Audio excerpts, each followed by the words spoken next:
Well, Pete, we've kept our viewers waiting a long time for the coverage of the Hereford game in the FA Cup, which I believe was the club's first ever appearance on Sky Television. Yeah, it was, Terry. Great occasion down here.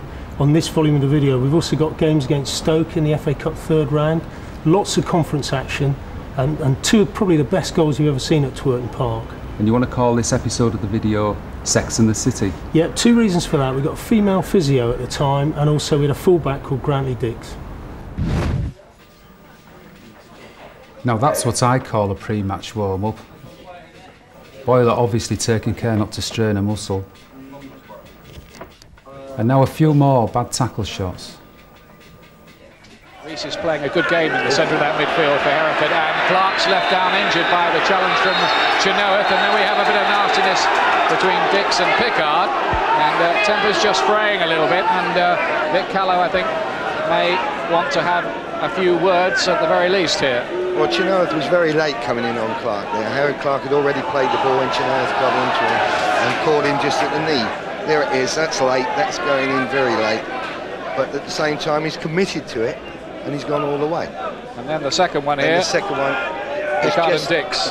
Yeah, Dixie got in that usual well-known Dix tackle, we can call it.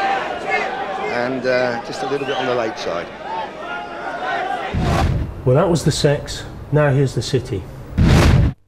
Bath City and Hereford United. Can Bath join yesterday's giant killers Sutton United, who were at it again? And Nuneaton didn't do badly either, did they? We'll have a look at the draw for the third round very shortly.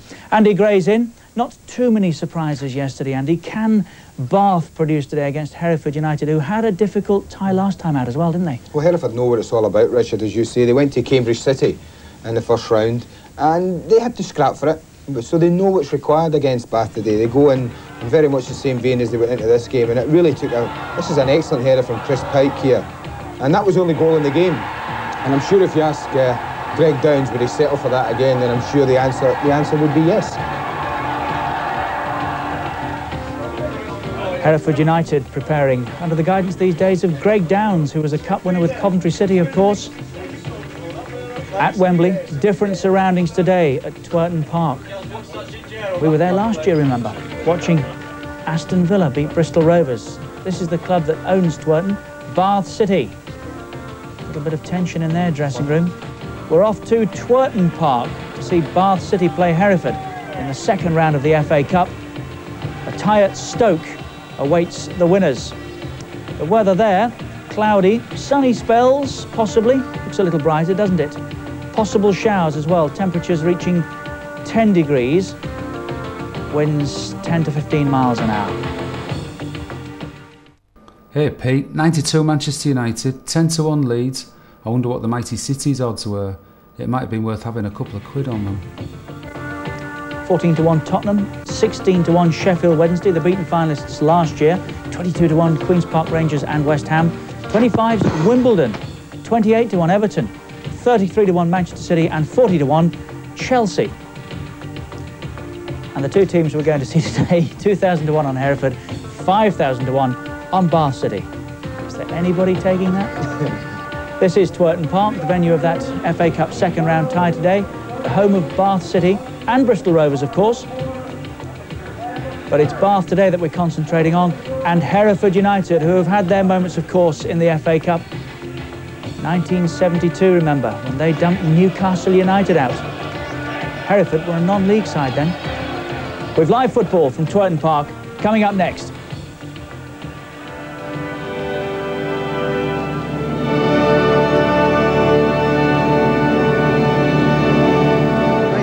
And I didn't expect him to go that way. I'm expecting Pike to come into the game on crosses, mainly aerial-wise, but there was great footwork, good skill. He showed there was a bit more to his game, didn't he, there? Certainly did. Eskil out to Cousins. Downs is across there with the challenge.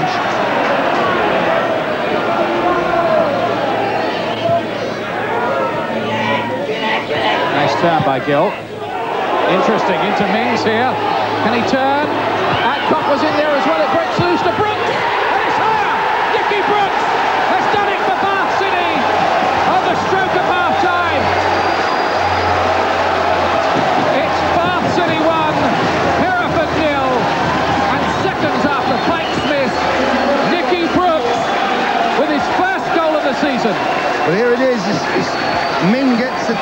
a scramble there. Alan Judge gets a foot to it, but no way can he stop that. It's a great strike on target. It was a bit of a scramble up to it, but there it comes in now. Ball played in with the outside of the right foot. There's A.D. Mings holding off Gareth Davis. There's a scramble there, pushing going on. Good strike to keep that in on target. Great goal, great finish. It was a really difficult angle, isn't it? Yes, great finish that is. Alan Judge actually got a finger to that. Just couldn't keep it out. The power. Good goal. Well, that is the moment of Nicky Brooks' football career. He spent so much time playing in the Great Western League. He had a spell 5 years at Barnstable, and look at that, a goal in the second round of the FA Cup. No wonder he's smiling. Nicholson. And Dix gets it away. I think Bath are preparing a substitution. I think we may see Paul Batty quite soon. And this might be the opportunity to make the switch. Yes, Batty is going to come on. Question of who is going to be taken off. See, they don't use the numbers here. It's the old vocal point. Well, they're not holding up a number. Bath City here. And it's going to be Brooks, the goal scorer, who is replaced. Now, the man coming on is an interesting character, Paul Batty, because he scored a hat-trick for Yeovil against Torquay in the FA Cup last year, and he also scored a penalty against Arsenal in the game we showed you on Sky Sports in the third round when Arsenal won 3-1 at Yeovil. But he's an experienced and quite classy right-sided midfield player, Paul Batty. And he's written his name quite large in the annals of the FA Cup already. Might he do it again, you wonder? Sort of Roy of the Rovers for Bath then, would he be? Well, they are hoping so.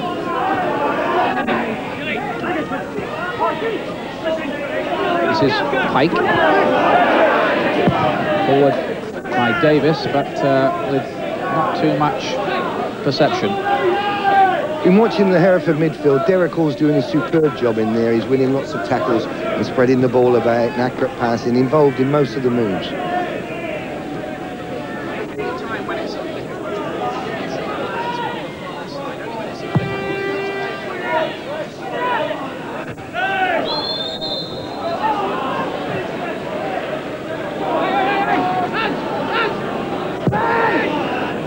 Taken quickly by Rees.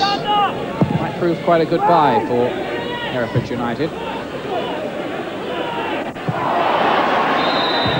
Hall's challenge is penalised, much to his annoyance. A wry smile from young Adcock. Now there's the linesman on the far side, Roy Osborne. He in fact is the brother-in-law of Roger Milford, the famous referee, who's actually in the crowd analysing his performance today. It's interesting, isn't it? Put him brother-in-law under a bit of pressure, isn't he, Roger? Magnificent referee, Roger. This is dropping in here for Mings. And over the bar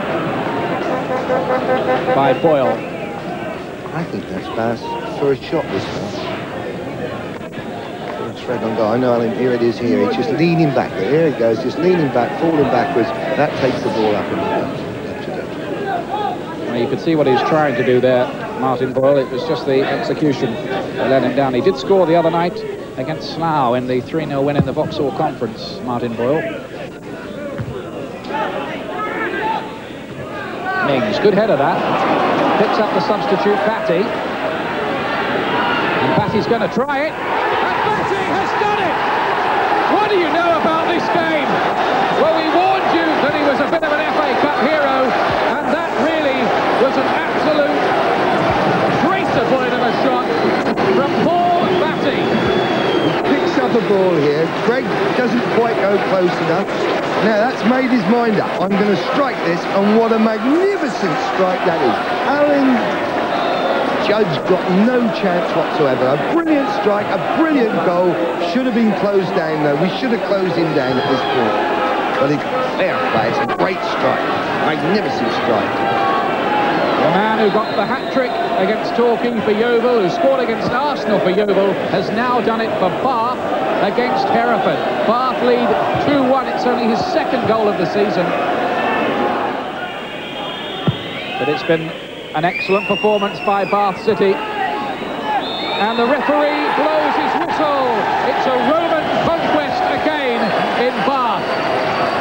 The Vauxhall Conference side have knocked out 3rd Division Hereford, and there's the hero, Paul Batty. Tony Ricketts, the manager, celebrates. Bath City are away to Stoke City in round 3. It's only the 6th time in their history that they've reached that stage of the competition. And the celebrations can begin for a football team in this town of rugby union stars and supporters. Amazing how it keeps on happening for Paul Batty. And Hereford United go out of the competition. They love that here. And Bath City have put their name up in lights. They're challenging too for a place in the Football League. They're up in 5th place in the Vauxhall Conference. It's a great time for them. In a moment we'll try to grab a word with some of those Bath City heroes backstage. They'll be popping a few champagne corks, I'm sure, already in that dressing room. So let's go backstage, shall we? Let's join Peter Hutton. Paul, congratulations. What a great result for the club. Smashing, great result. Means a lot to the club. At the 3rd round tie against league opposition. It's good for the club all round. A real battle though, wasn't it? Oh, it was, Hereford. Not the team that they look like at the bottom of the league. Second half, they pushed us hard. They had a few chances, but in the end we won. I'm sure you want to see your goal. Let's have a look at it. Okay. It's an incredible strike. Well, I do that every week in training, but the lads don't agree with me. I believe you. Quite a long way out. No, it's a good run, Gilly. Oh, there you go. Oh, very nice. Very nice. Well, watch it through. So what were you thinking of these moments then? No, they were backing off me all the time, so... Smashing great.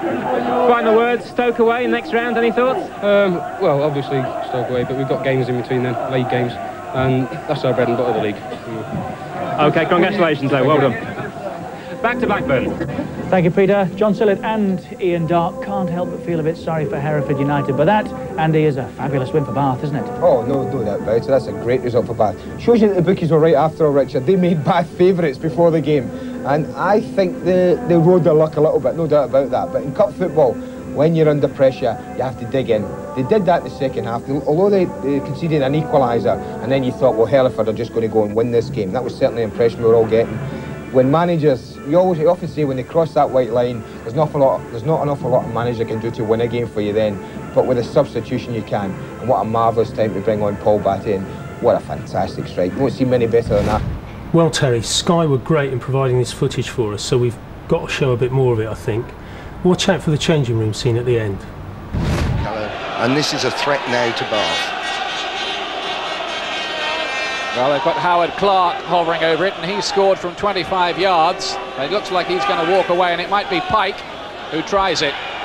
Chris Pike, the top goal scorer with 10 goals, although Downs is lining up, but it's Pike who takes it, and he struck it well, and well held indeed by David Modd. Yeah, it's a good strike of the ball. Pike made sure he got it on target. That was all important. Here it comes in now. He bends it round the wall. Good positioning by David Modd, and no problem for him. But at the same time, it was a strike on target.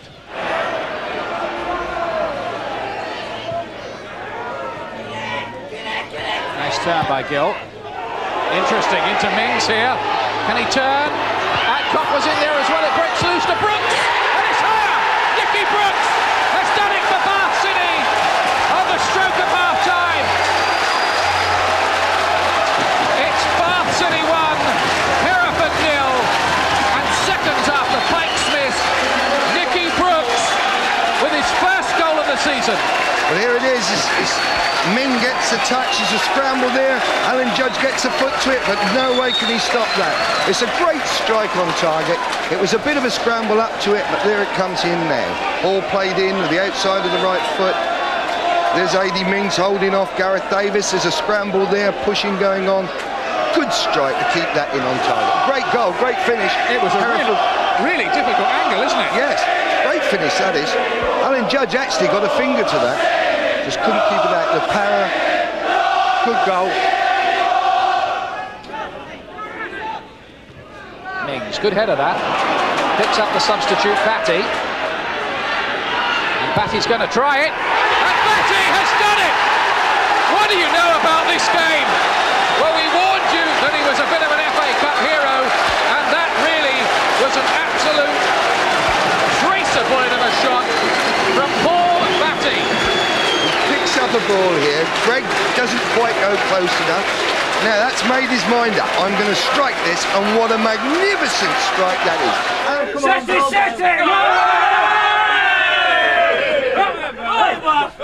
Hey, just quiet it down. Hey, very, very proud of you, both of us today. Well done. Fucking different class.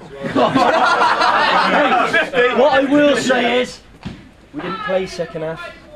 We didn't play second half, but well done. I'm proud of you. And it was your first touch? Yes, it was. I've been on for about 2 or 3 minutes before receiving the ball from Mingsy, so a couple of touches and then the hard one. What decided you to have a shot? None of the Hereford players were closing me down. I think the nearest player was Greg Downs, and he let me get towards the penalty box.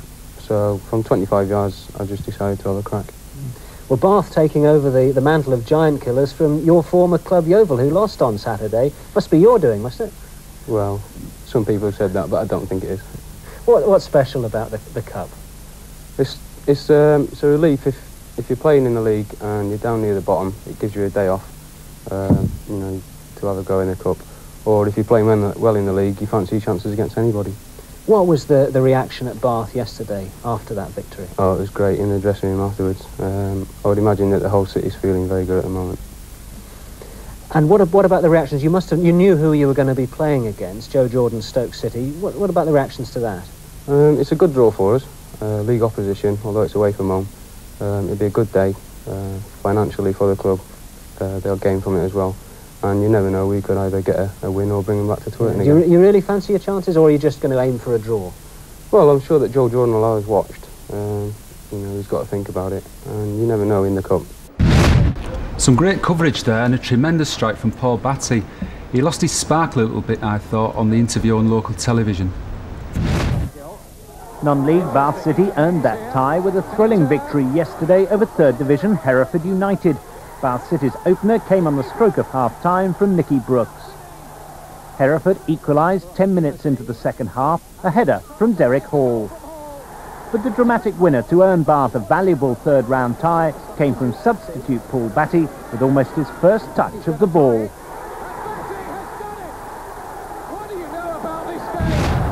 I think it was down at this end of the ground, Pete, that we first saw the goalkeeping skills of Bath City's finest ever keeper. That's Yeovil's David Cole. Yeah, a 3-0 win against Yeovil in the league that day, Terry. That's the first of 6 games we're going to show against Yeovil.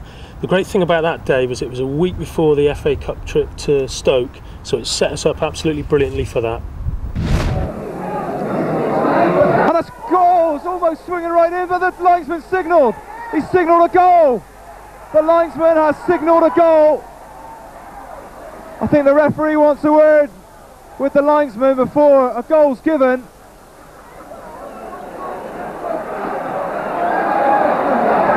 The ref is urging the players away, but I think we've got sensation here. I think it's a goal scored direct from the corner by Paul Chenoweth. Absolute drama here. It looked to be a very awkward one. Coles was beaten. There was a player on the line who headed it away, but the linesman said that the ball had already crossed the line. A controversial decision. Didn't seem to be much in it, but a brave linesman. Well, those Bath fans delighted in that. And that linesman on that far side is the most popular man with a flag in Bath today. Here's Batty. Bath have got that initiative. Batty just teasing his opponent there. Fired in by Banks, dangerously. Yes, that's there! What a super goal! And it's Paul Adcock, the Yeovil boy, scores against Yeovil Town. It was a beautifully flighted cross from Chris Banks. And Adcock absolutely loved that. Well, they fought long and hard in this game to get a breakthrough. It came with that corner that flew straight in, and then within 2 minutes, Bath scored the second. Top scorer, Paul Adcock, adds another one to his tally. Dangerous for Coles.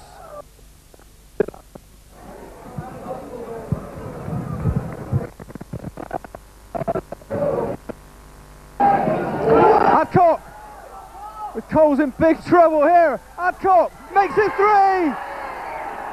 Well, embarrassment for David Coles, but ecstasy for Paul Adcock. And if Danny Baker ever delves into the conference for his next video, then that goal will surely be on it. David Coles, absolutely embarrassed to death, I would have thought, with that. Had a second chance to get it away after an initial blender. What happened in the game at Stoke then, Pete? Yep, 12,000 people there, Terry, that day. 0-0 draw. Chris Banks was unbelievable at the back. Paul Adcock had a great chance. If he'd put it away, we would have won it. I think we should have a look at that, courtesy of some footage from Screen Soccer and Match of the Day.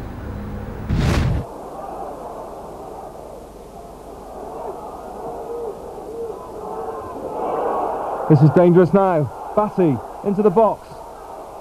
Well, he tried one well, he didn't get the chance in the end. But Batty making brilliant ground into that penalty area. Stoke certainly hesitant in defence there. Hedges with the header. And again, Chenoweth. And Dix crunches in there, but Regis comes away with the ball. Brooks, though, does a good job, just shepherds that situation. Gill with the clearance, only as far as Sanford. And Cousins does well to dispossess Gleghorn. Takes a look up, aiming for Adcock. Oh, what a chance for Paul Adcock. The Bath top scorer. Can't believe the opportunity he's had there. He's had those for his breakfast this season. Brantley Dix not to be beaten a second time in a few minutes.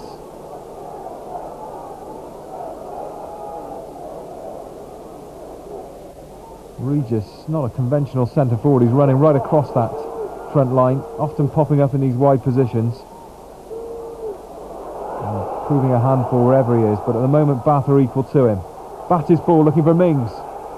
And really, Cranston had to be sharp there because A.D. Mings was charging in on him. And in these days of back passes being penalised, those sort of balls are really a nightmare for defenders. Clarkson did well. Cranston did well, I beg your pardon.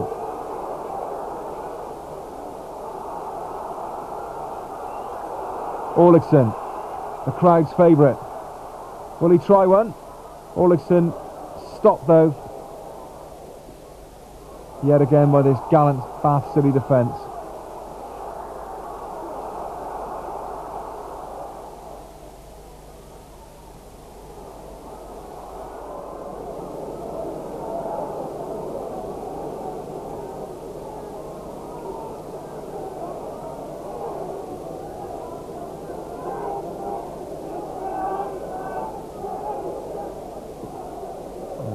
About saw the top half of Brantley Dix. It was the bottom half that actually took the free kick.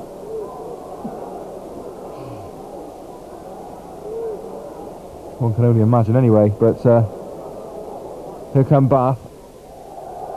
And they've won themselves a rare corner. Corners being celebrated like goals here. Chenoweth goes across to take it. Look at those Bath fans there. I thought they'd just scored a classic.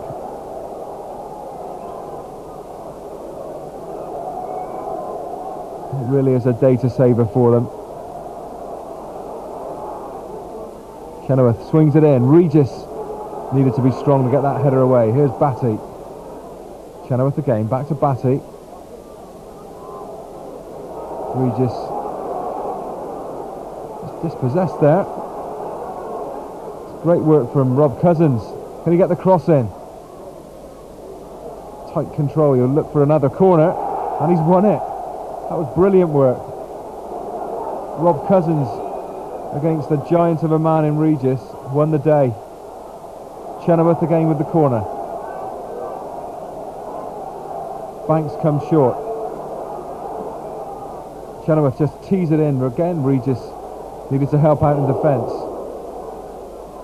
Banks with a shot just cleared, and then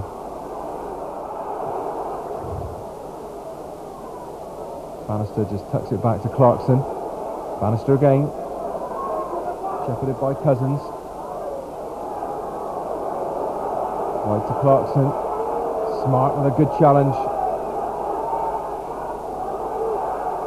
They're just playing it across the line. There's no way through at the moment for Stoke. Vernon. His pace causing a few flutters in the Stoke defence itself.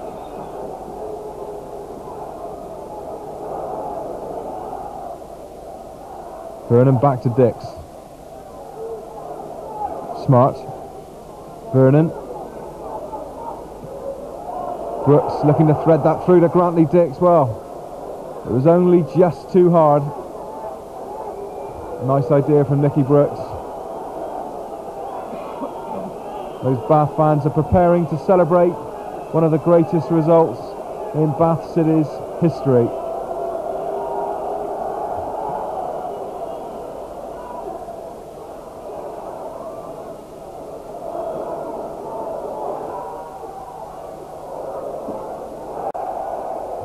And every challenge like that brings Bath just one step closer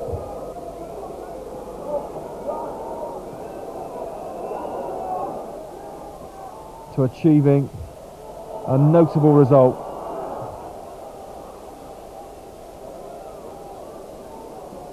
Clarkson has other ideas, but it won't make any difference. Yet again, Stoke have wasted it, and Bath City achieve what is arguably the best result in the club's history. They've drawn here 0-0, a fantastic performance, every man a hero, and now it's a chance for those heroic Bath players to join in celebration with their travelling fans. What moments here.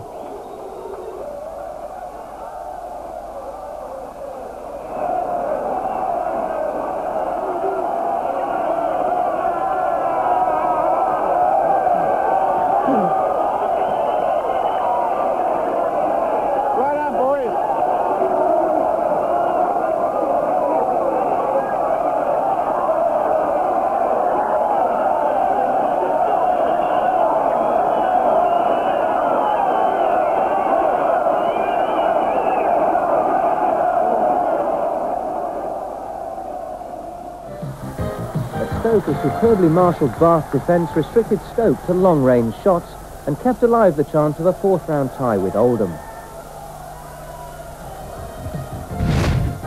I take it we won the replay back at Twerton then, Pete? Sadly no, Terry, lost 4-1, very wet Twerton Park. But we did get some national coverage on BBC Sports Night, even the bit where the HTV presenter tried to take out Tony Rickett's eye with her umbrella. It's an all-ticket game. There are more than 7,000 fans expected here tonight, but they should make a rousing atmosphere and an intimidating one. But it's a day like any other.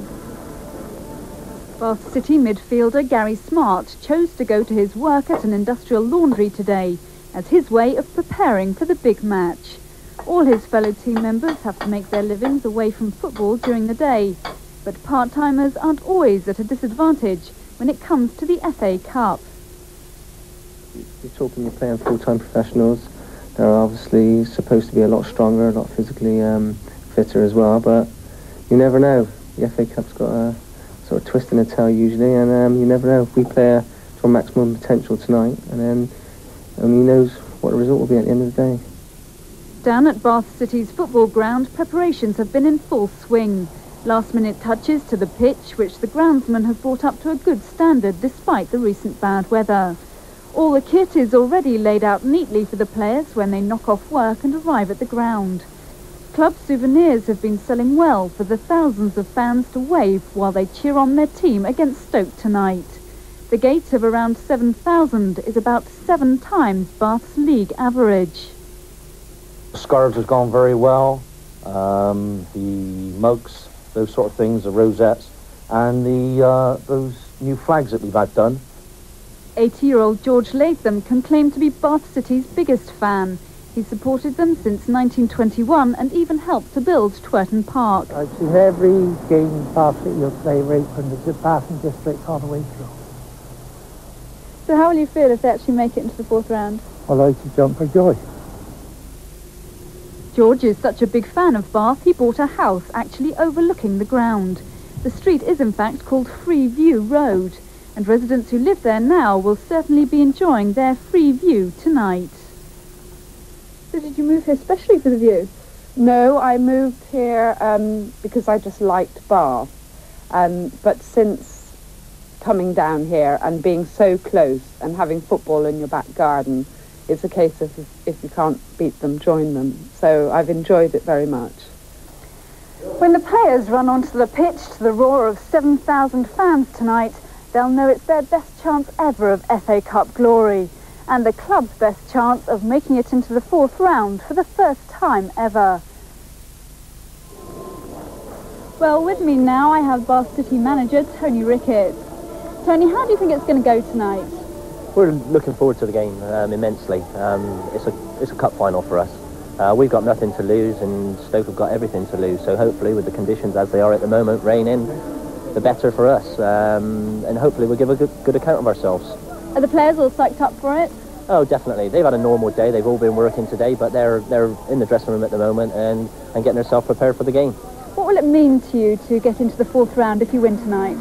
Well, it'll be making club history, really. We've been to the 4th round once before, but it was a long, long time ago. And tonight, in front of a near-capacity crowd, you know, it's a big game for us. And, you know, the tie for the winner is a trip to Oldham. Thanks very much, Tony. Now back to the studio. Watch out for Mary Poppins, Tony, mate. Ooh, that was a close one. They were a goal down to Dave Regis's header after only 5 minutes.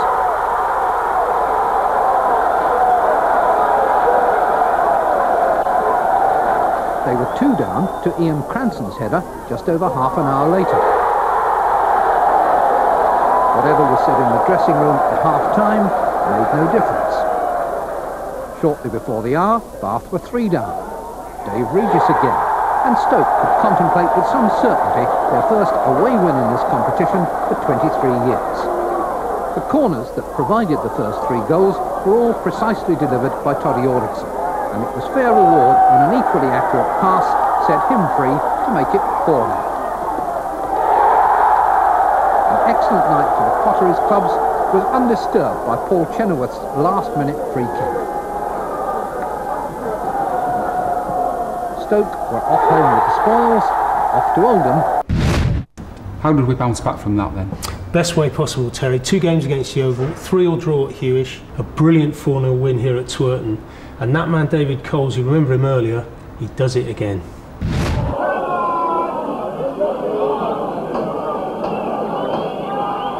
Chenoweth leaves it. Gill strikes one. It's a beautiful effort. Easily Bath's best effort of the game so far. Jerry Gill stormed in there, Mike, and it took an agile tip over from David Coles to stop. I put money on Paul Batty having a go from there. It's usually in more Chenoweth, and nice to see Jerry Gill hit a great shot on target. Let's see more of those, Jerry. So, after 44 minutes without any corners for Bath, they have 2 in a minute. And it's there! Yes! The goal that Bath really needed to get them back in, and it was the man that we wrote off, Mike, as a goal scorer, Martin Boyle. He's lashed that in from close range following that right wing corner. Well, he'll be very pleased to prove a point with that one, Mike, won't he? That was vital, that goal, really, to get that back before half-time, because 2-0 into Yeovil Town really would have put them in the driving seat for the second half and could totally have controlled the second proceedings. But no doubt about it, they've looked like getting something in injury time, and that free kick as well. Cole's tipping it over. That one coming right on half-time, and Martin Boyle, who was talking about doing just the business there right on the goal line. Don't miss those sort of chances. Took it well and gives this game that little bit more emphasis of still a place in the trophy for Bath City.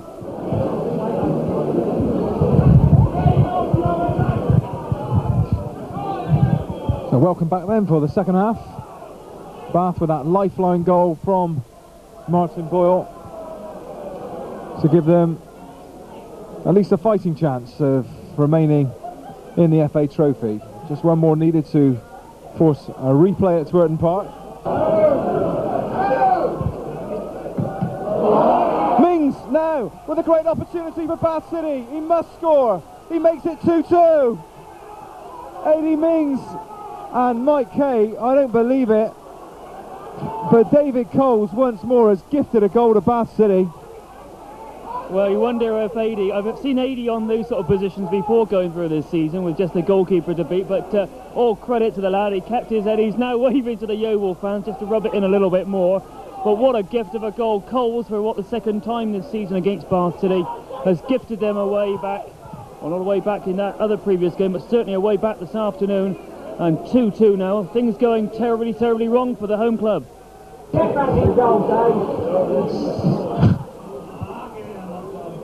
Spencer couldn't quite get in there. Here's Jerry Gill.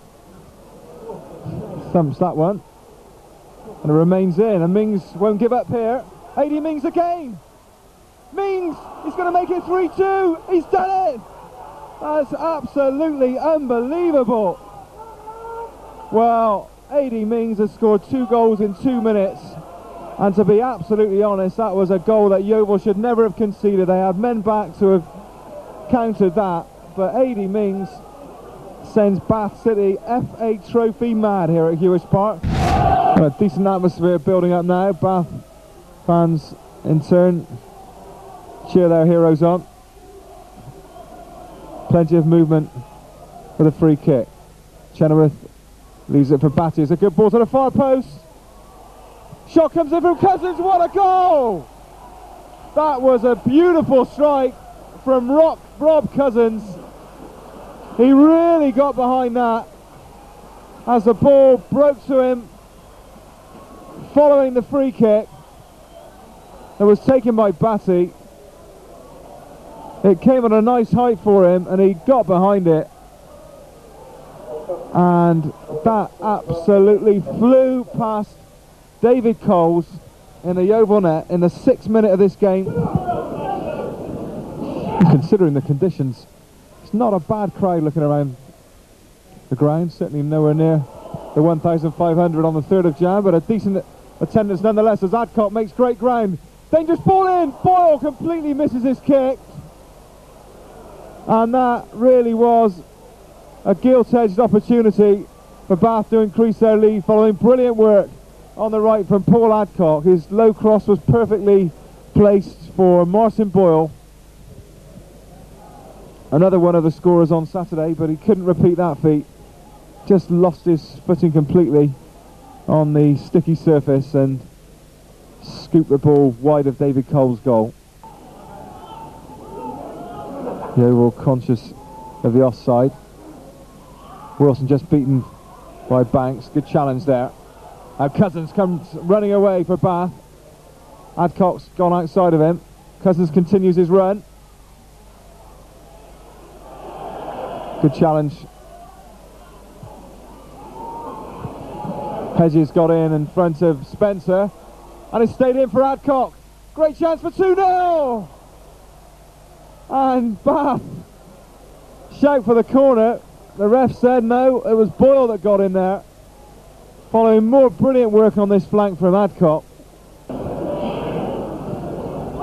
Forward by Wallace towards Wilson.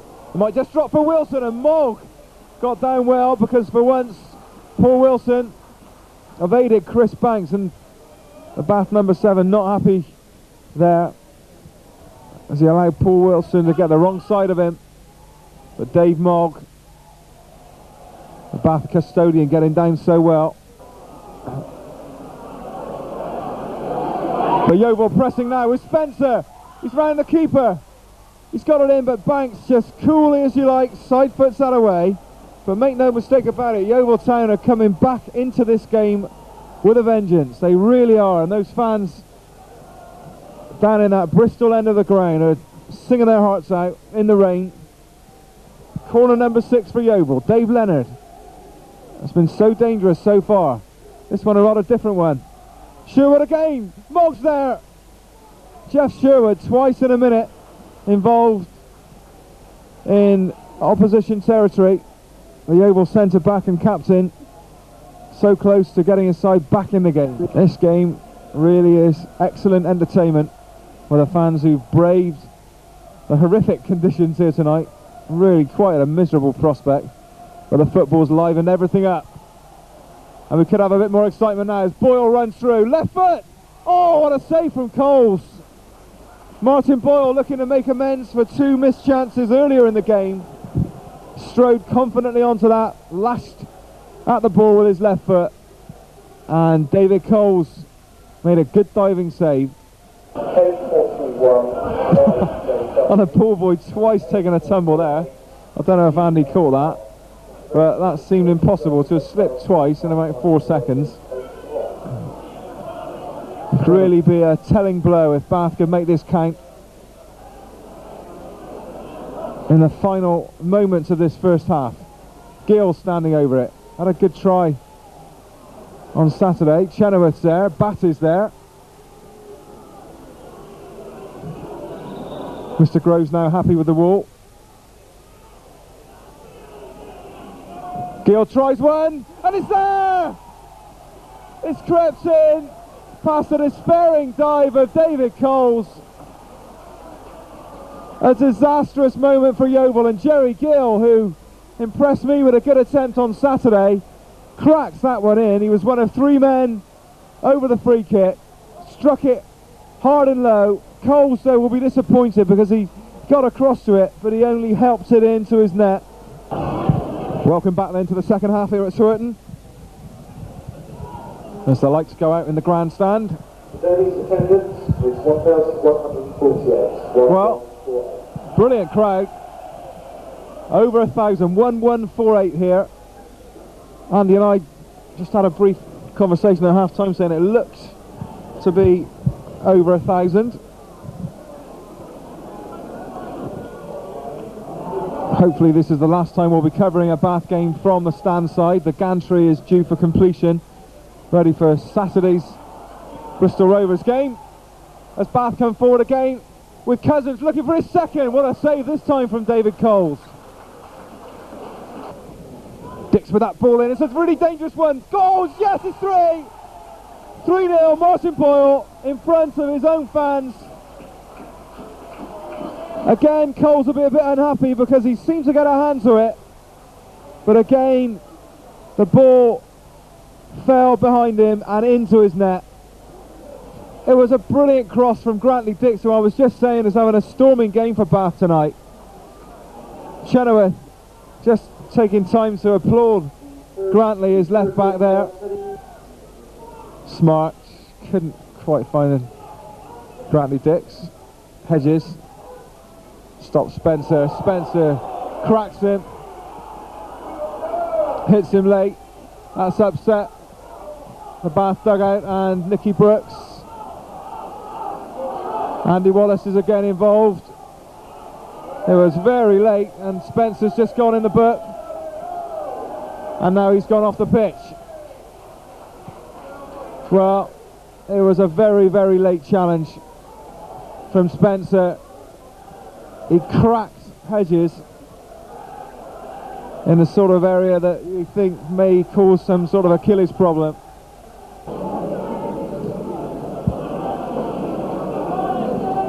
Batty. That's a useful ball. Adcock's there. What a goal from Paul Adcock. That had class written all over it. Absolutely outstanding finish. Batty's ball, superbly taken by Adcock. The Yeovil boy gets another one against his old club.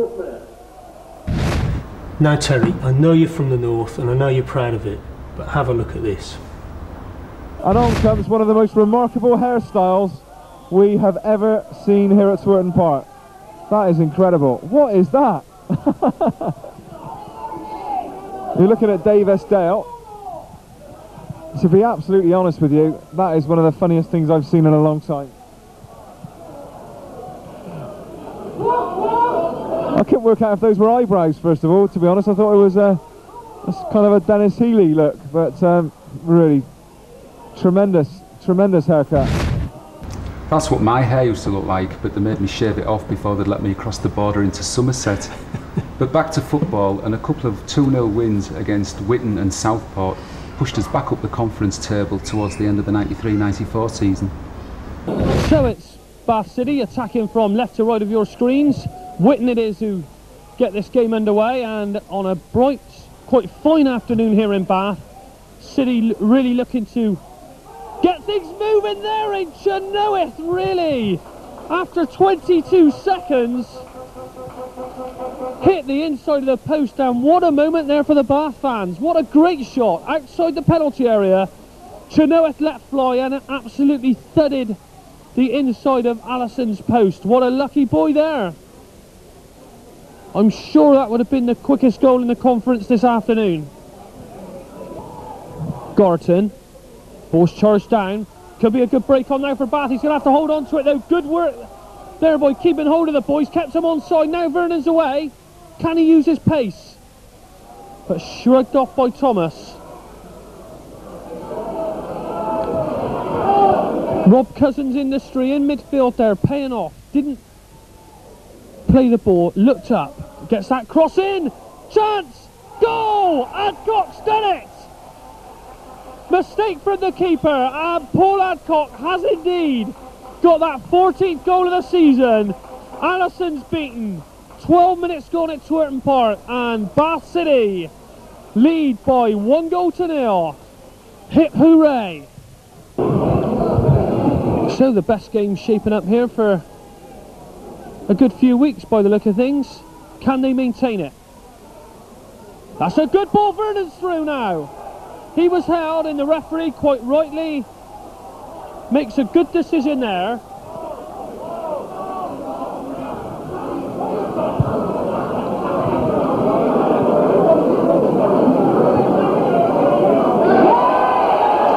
He's off. He's been sent off. Gorton goes. And really, Witton now down to 10 men, and they've a massive 78 minutes left to play in this game. There's the corner. Headed away. Ball comes back in. Chance for the header. What a great header by Richard Crowley. And a fine save by Allison. And that's a nice ball there by Thors. Dion Vernon's away. Adcock's there if he needs in. There's the ball in. Thors! Oh, what a good header. Well, you've got to say he's had an impressive game, Kevin Thors. Yeah, it's one of the oldest cliches in the game that 10 can so often be more effective than 11. It's really happened yet again here at Twerton today. But Smart's going to equalise here. Gary Smart, who's really not had the happiest of games, pops up there, and Bath have scored completely out of the blue. Here's Withers, looking to take on Gill. Gill does just enough there. It was good work from the City right back. Harrison slips that forward to Adcock. Smart's inside of him.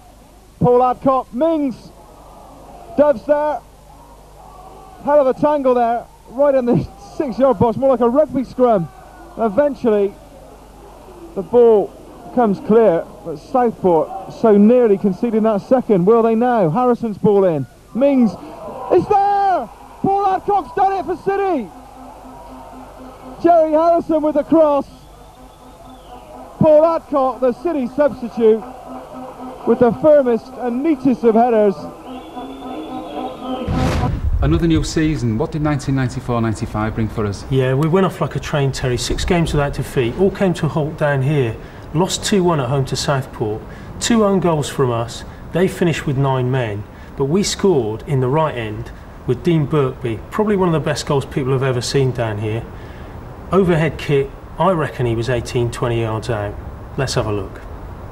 Bristol Rovers may be the Football League tenants at this ground, but the Twerton Park landlords believe they could soon be knocking on the Ensley League door.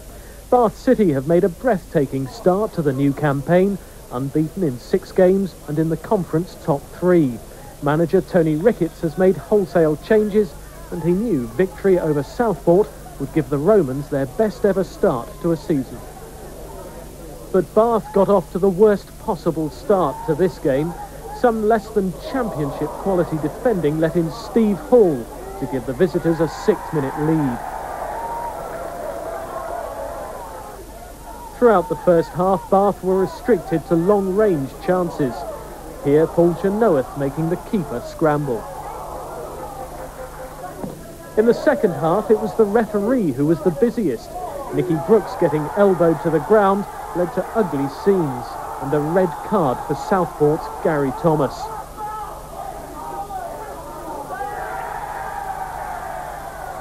Down to 10 men, but Bath couldn't capitalise.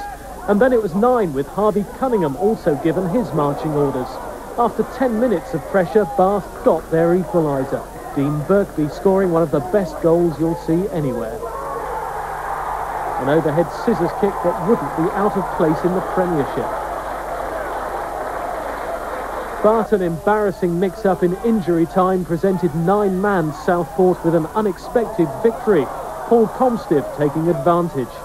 Southport taking 3 points. Bath manager Tony Ricketts was disappointed but not downhearted. Today is a minor setback. It's not a major. You know, with the way the lads have performed in the previous 6 games, you know, if we can continue to show that form, then we won't have a problem. Bath fans are a philosophical lot. Just this one defeat in 7 is good by anybody's standards, but they're not getting carried away just yet. Well, they'll be up near the top. I'm not going to say they're going to win it, but I think they'll be near the top. Do you think you'll ever see a day when Bath City are in the Football League? You never know. I probably won't say it, but it could happen. An absolute cracker of a goal. Did we recover from the defeat, though? Yeah, we did, Terry. We picked up a few results and went back to 3rd place. And actually, as usual, did it by beating Yeovil. We beat them 2-1 down their place. HTV filmed it. Gary Smart got a great goal. This was Yeovil's 3rd home defeat of the season, but they could so easily have taken the lead if it wasn't for Jerry Gill's goal line clearance. In fact, it was Bath who went ahead just 2 minutes after substitute Eddie Mings came onto the pitch. A stunning volley from Paul Chenoweth. But Yeovil's response was quick and effective. From Wayne Dobbins' free kick, Paul Wilson rose to beat David Mogg and celebrated in some style. But Bath took their unbeaten run to 6th and league position to 3rd when Gary Smart chipped Peter Mason. Yeovil are still looking for their first point at home. Gary Smart, that's a familiar name. Yeah, black and white stripes through and through, Terry. Played 300 or so games for the City from about the late 80s through the mid-90s. Scored 70-odd goals as well, so he's a familiar name down here at Twerton. And what about the FA Cup? Yeah, because we got through against Stoke, obviously in the 3rd round of previous year, we had a bye to the 1st round. And who did we get? Well, it was going to happen sometime, and we actually got Bristol Rovers at home. Bristol Rovers, they played here for 10 years, I believe. What did the City fans think about that? I think there were mixed feelings, Terry, from City fans. I mean, the great thing about the Rovers being here was money came into the club, ground improvements. Some of the things you see here today were because the Rovers were here. Obviously, we had some big names playing here as well. Aston Villa, Liverpool, live on Sky on a regular basis. And how did the game against Rovers go? Yeah, well, it's probably the least said the better. We lost it 5-0, but the good thing about it was we got a lot of coverage. I mean, there was Sky coverage and local TV coverage as well. Have we got some of that to see? Yeah, we got a bit of that to see, and I have to say that the presenters on Sky are a bit better looking than us, Terry. Are we going to see the goals then, Pete? No, certainly not, Terry. The BBC wanted some money for us to show that, and we're not going to pay to see Rovers goals. Perhaps the most bizarre tie of the round sees the home side playing against, well, the home side. This is the West Country version of AC Milan against Inter Milan, as Twerton Park ground sharers Bath and Bristol Rovers come head-to-head. The conference side were drawn as the home side, but maybe that's not such a big advantage in this particular tie, for the so-called visitors and away fans might be feeling very at home. It's the luck of the draw, a West Country clash of the landlords and the tenants, and while finding the ground will be no problem for the away team Rovers, finding their way around once inside the stadium could be more of a headache, as manager John Ward will be able to testify. It's a case of away from home and away at home. And just before kick-off, Ward and Bath boss Tony Ricketts will have to get their bearings right. Ward will go to the unfamiliar away dugout, while his opposite number Ricketts makes himself comfortable on the home bench. Without the money that the Rovers give us, you know, we would find it a lot more difficult than what we do, especially from the football side of things. You know, it's a good working relationship, and from our point of view, we're just looking forward to the game. In some ways, Bristol Rovers are happy to be away. It saves them lugging all the paraphernalia needed to turn Twerton into their home ground. Ray Kendall, our kit man, takes over 1,000 different things. We bring our own tea bags, our own cups and saucers. The chairman's wife and another director's wife make the sandwiches and sausage rolls. They'll be quite happy that we've got the away tie, I think, on Saturday, so that they won't have all that work to do. Bath have a good cup pedigree. Last season, Hereford fell by the wayside during a Bath run that only ended after a third-round replay defeat against Stoke City. On the other side, Rovers boss Ward has experienced a Wembley FA Cup final, part of Graham Taylor's backroom team when Watford were beaten by Everton in 1984. That was a magnificent time and a great occasion, but my managerial career in the FA Cup is not quite so good. I think Tony's already got involved in more FA Cup ties than I have. I've only been involved in 4 or 5, and people will know my cup record is not too clever. If neither side manages to win on the day, then Rovers, as the away team, will be delighted to take them back home, here to Twerton Park, where they enjoy the advantage of being the home side.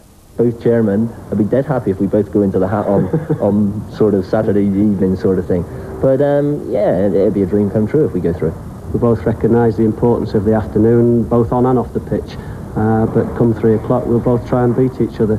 Come 5 o'clock, I hope we'll have a drink together. That's how Bath and Bristol Rovers work. Only if you're buying. It's your boardroom. Think they'll get along on the day? Yeah, well, maybe not quite so amicably. After the break here on Sky Soccer Weekend, we tap up the top cup tipster for the Big 5 shocks. It's not the real thing, but I know what it takes to win it. Just watch out for my 5 selections later on in the programme. And home win tomorrow. The away fans should have no trouble finding the ground tomorrow. A capacity crowd expected to witness the most local of local derbies. It may be just another game for the ground staff, but it's very different for the players. The full-timers of Rovers daren't lose. Their preparations conducted, if not behind closed doors, at least in secret. Bath's part-timers happy to be in the spotlight, determined to enjoy the occasion and the chance of upsetting their more glamorous neighbours. We're extremely lucky that we're non-league, so really we can relax. The pressure is on Bristol Rovers, I'm afraid, or I'm quite pleased with, should I say. You know, they've got nothing to gain and everything to lose. Brave words from a man whose team hasn't won in 8 matches and whose spectacular goal scorer Dean Birkby suspended. But he can welcome back from injury former Rover skipper Vaughan Jones. No mean goal scorer himself, he knows what it's like to become a cup giant killer. You know, I've been on a situation where like we beat Leicester and they were in the first division at the time, and we were total underdogs. I was Bath City on Saturday, and as I say, I remember that game we went into it totally relaxed, as we were on Saturday, and Leicester were obviously uptight, and we turned them over 3-1 at Eastville. Let's hope there's another repeat of that. What's the feeling like when you do something like that? Oh, brilliant. You know, we all went up after another good night, and again, after you get a result like that, the club's buzzing for a few weeks. Another former Rovers player is Gary Smart. He's firmly committed to Bath, but he freely admits to a conflict of loyalties. Most of my friends are Rovers supporters, so but I'm sure deep down in their hearts they'd obviously like sort of Bath to do well, but I think if Rovers went through, I think they wouldn't hold any grudges, to be honest. And the form book suggests that Rovers fans will be celebrating tomorrow afternoon. Only last week they witnessed Rovers' biggest win of the season, a 4-0 thrashing of Bradford at Twerton. While Bath City, in their own words, are on the crest of a slump. But they're determined to give Rovers a run for their money. The chase is on for cup glory. I think you ask any player, it's the most fulfilling sort of experience you can imagine, especially as we're non-league part-timers against full professionals, and when you look at it, we're sort of turning tradesmen over. You think you'll do it? We might have a little surprise. But it poses some unprecedented problems for both clubs. They met today at their joint headquarters to discuss strategy. The first problem for the two clubs is to agree on a date. With the police and television companies to consult, that still needs a lot more discussion. I think if we work on those allocations, Ian, and then on Friday reassess the situation prior to any announcement by myself or obviously yourself. Rovers fans at least won't have far to go.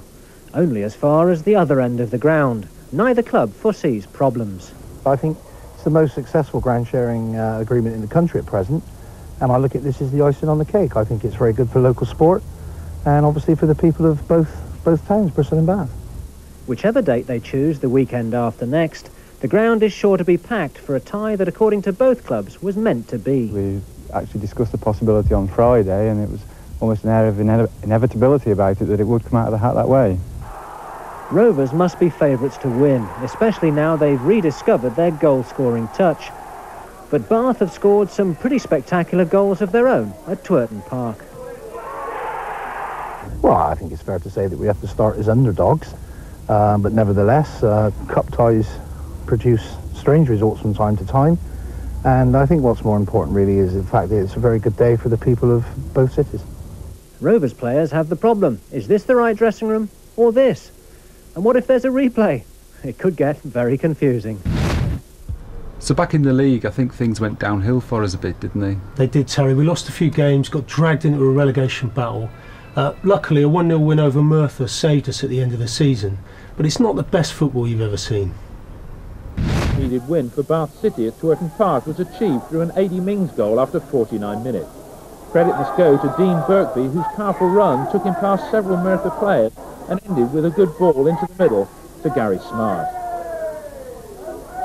Smart chips the ball into the penalty area, and Spencer's pressure on Wager presents Ming with his chance. Seeing it again in slow motion, it's a good pass by Birkby. Smart's chip, or perhaps it was a miss-hit, certainly the defender missed kicks, and was there a push by Spencer on the keeper? The referee, though, allowed the goal to stand. Well, Bath were on course for their first win over Merthyr in the conference, a feat that was made easier when, having made a double substitution, the Welsh side were reduced to 10 men. Ming's challenge on Griffiths looked fairly innocuous, but the game was halted for 8 minutes before the defender was eventually stretchered off the field of play. The points for Bath City, the final score, Bath City 1, Merthyr Tydfil 0. So was the club confident going into the 1995-96 season? Not really, Terry. Obviously we relegation battle the year before. We struggled a bit at the start of the new season. I think people were waking up to the fact as well that the Rovers were going to leave and the financial position wasn't looking very good. Next couple of clips we got are a 1-0 home defeat by Bromsgrove. Things looking up a bit then with a 1-0 home win over Hensford. Well, in the Vauxhall Conference, harsh words from the Bath City manager Tony Ricketts. Not for his team, who've suffered a depressing start to the season, but for the Twerton Park pitch and the pre-season preparations he's had to endure. In yesterday's match programme, he complains that most of the pre-season training has been held with no football pitch or even goal posts. Is that the right preparation then for a club striving for a place in the league? Perhaps the lack of goal posts in pre-season training might explain Bath's failure to find the net so far this season. Dean Birkby almost did the trick, but the Bromsgrove keeper produced a fingertip save. Some good work by Neil Saunders deserved a much better finish than the one supplied by Gary Smart. Bromsgrove went in front after 52 minutes, former Birmingham City apprentice Andrew Dale punishing some poor defending. Real slow-motion stuff as the home side allowed the striker to turn and score. Adrian Smith almost doubled the lead when he sprinted clear, but Dave Mogg saved well.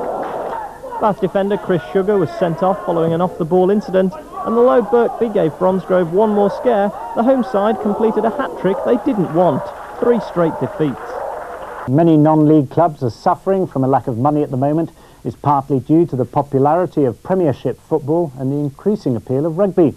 But those in charge of the West Country's biggest non-league side, Bath City, who play in the GM Vauxhall Conference, say they're finding it increasingly difficult to make ends meet.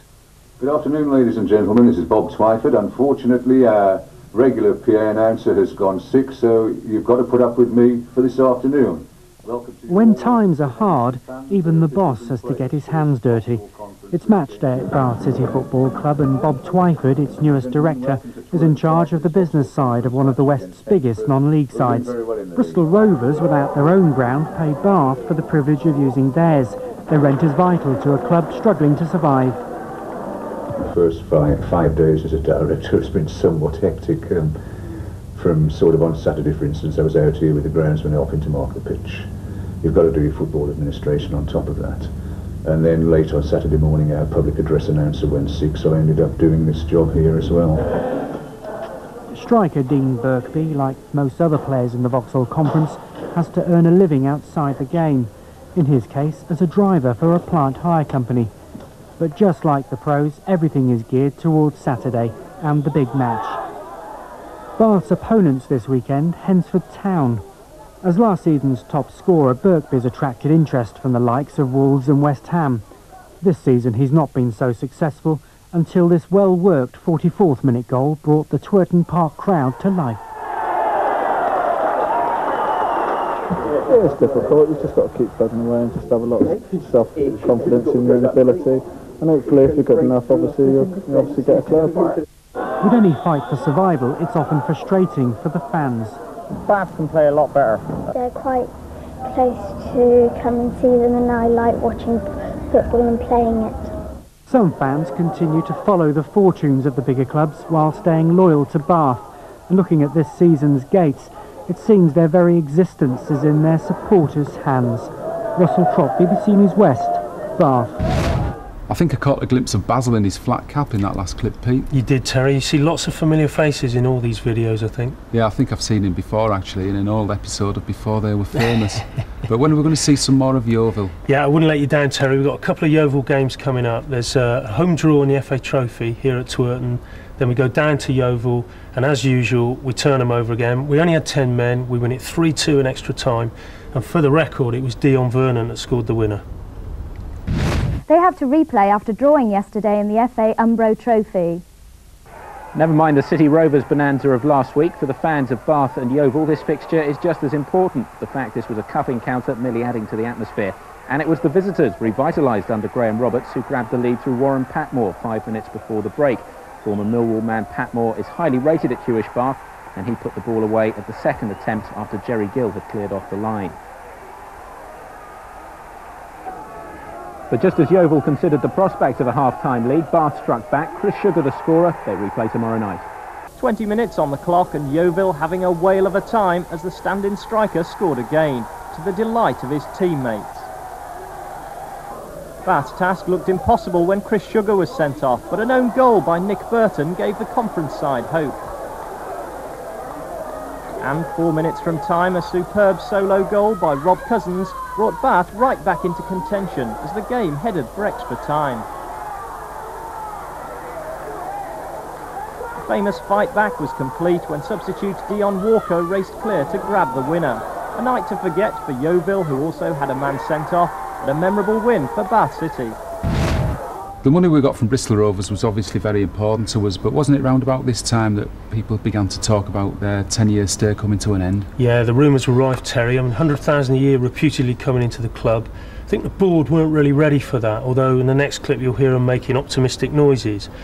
Off the pitch we were struggling, on the pitch we were struggling, but old flame Graham Withy came back, and you'll see in the footage next we drew 2-2 with Altrincham. With their games attracting around 500 spectators and many of them children, it's a never-ending struggle to keep the club solvent. It's been a disappointing season on the pitch, so they did have one trophy to show off yesterday. Their ladies team in their first season won their league title, but that's little consolation if Rovers don't renew their lease. Well, first of all, we lose the rent, which is £65,000 a year. But hopefully, if they do go, then the present board are making plans for Rovers leaving, whether it be next week or whether it be in 4 years' time. And we're going to have to budget for Bath City on its own. Hopefully the gates might go up, there'll be some extra income from that. We'll have sole use of the ground, we can make plans for the ground, and also better use of the function rooms. I mean, for example, if our gate went up to an average of 1,000, that would increase our income through the gates by about 30,000 a year. Bath took the lead after 39 minutes when Andy Scott's lofted free kick landed in the net. The goal caused some amusement on the terraces, and Altringham's keeper Jerome John must take the blame for failing to take the ball as he came off his line.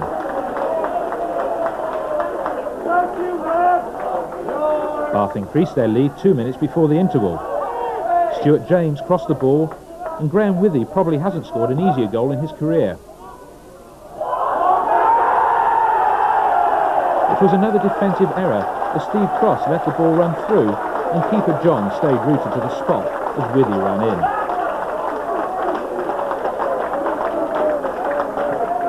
Half-time saw the fans change ends, with City's faithful hoping to see their team finish the home programme with a flourish.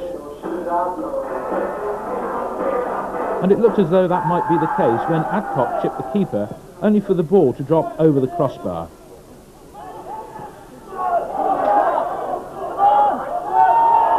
That proved to be the game's turning point. It was 2-1 on 73 minutes when Butler's through ball found Neil Hardy, who got behind the Bath defence before firing past Mogg. The same Altrincham player scored again 3 minutes later. The equalising goal began with a hint of handball by Sherwood before Terry crossed to give Hardy a simple tap in. So after surrendering a 2-goal lead, it was an afternoon of disappointment for the fans, but Bath did secure their conference status, and assistant manager Dave Palmer says the future's brighter even if Rovers do return to Bristol. It's just a bit unfortunate that the reserve side has been playing at Keynsham. No disrespect to Keynsham's facilities, but you know, they're not the best in the world, and obviously if Bristol Rovers do, it'll give us the opportunity to get back here and you know, hopefully attract more you know, more players who will come here and possibly see if they're good enough. And also, if Rovers leave, possibly attract more people from the city back to support yourselves. Well, hopefully. I mean, you know, it's no secret we haven't been well supported, and although this season some indifferent performances here has probably been one of the reasons why. Yeah, I mean, if Rovers go back to Bristol, I'm sure we will get more people here. So we managed to stay up that season then, Pete, but a real sense of doom and gloom, I feel. Did we manage to stop the rot for the following season?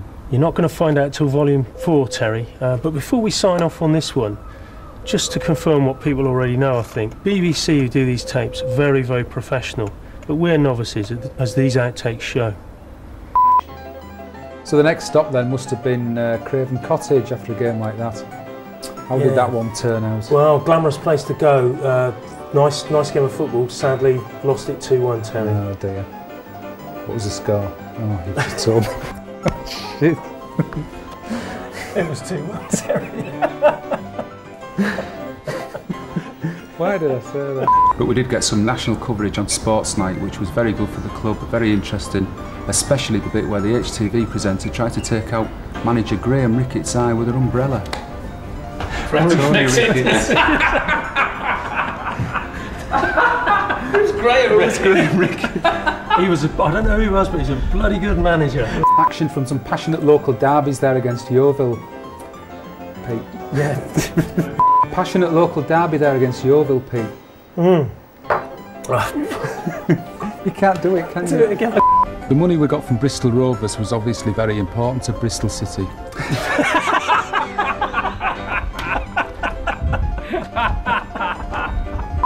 No, let's go again. Hold on. We're not going to see that again. This is where it gets difficult now. No, Terry, we're not going to see that again. That's going to be Volume 2. No, we're going to see that on Volume 2. Are we going? Yeah. Terry, we're not going to see that. This is getting difficult. Right. There's a spider wiggle.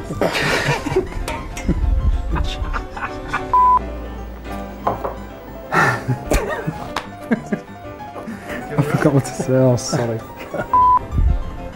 Nice one, Pete. See you in Volume 4.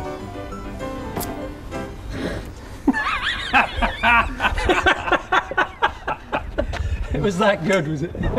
So what do you reckon? Don't bother with that. Nice one, Pete. See you in Volume 4 then, Terry.